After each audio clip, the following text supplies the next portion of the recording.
I rise today because it is the 107th anniversary of the independence of the Republic of Cuba. May 20, 1902. Most people, Mr. Speaker, think that independence of the Republic of Cuba was obtained from Spain. It was not. The fight was against Spain for almost 100 years. Hundreds of thousands of heroic Cubans lost their lives.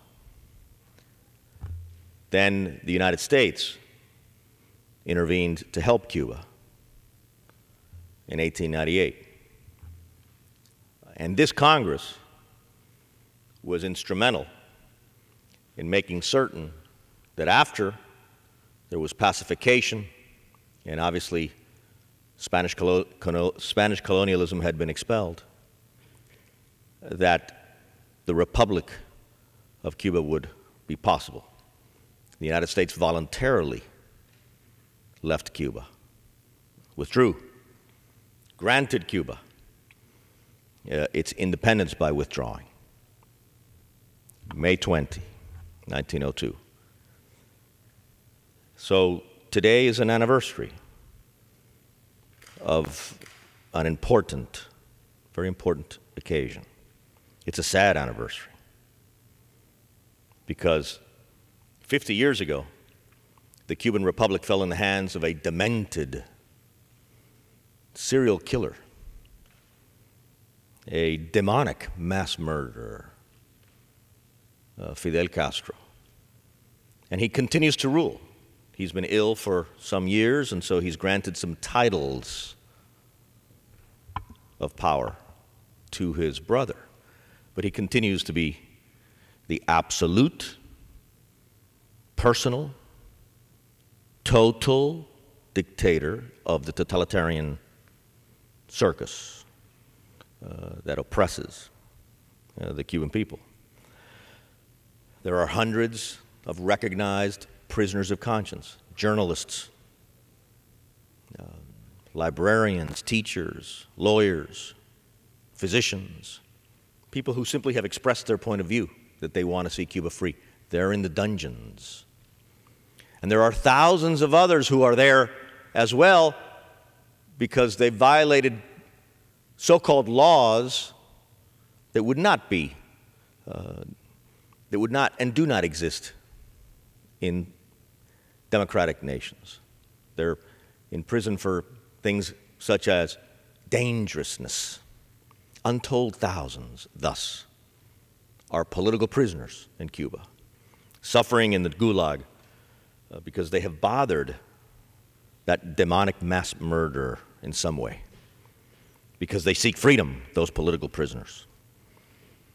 Now, the system, the totalitarian system that has lasted 50 years is rotten to the core, Mr. Speaker. Not only does it have the abject opposition, rejection of the entire people in consensus fashion, the entire nation, but it's putrefied. It's absolutely rotten. And that system is, in effect, a corpse that is unburied. So, when the dictator does finally die, that circus, that system, totalitarian oppressive system, will die with him. And we've seen in recent examples in very personalized dictatorships, whether it's Franco in Spain or Trujillo in Dominican Republic, it's a matter of months or years. Their systems die with them. That's what we're going to see in Cuba. Now, Mr. Speaker, I want to submit for the congressional record a very important letter and list of signatories received just a few days ago. It was sent to the Organization of American States because there's this pathetic, grotesque effort to readmit the Cuban military dictatorship that's lasted 50 years into the inter-American system, including the Organization of American States. And 300 dissidents have signed this letter. I submit it for the record. These are the heroes of Cuba, mostly young people, many of them wearing bracelets like this, calling for change. Time has expired. They're the future of Cuba, and I recommend to my colleagues and the American people, and I'll put it on my website, that they see the names of the future leaders of democratic Cuba.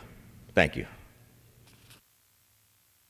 Without objection, the gentleman may submit the materials. Mr. Burton of Indiana.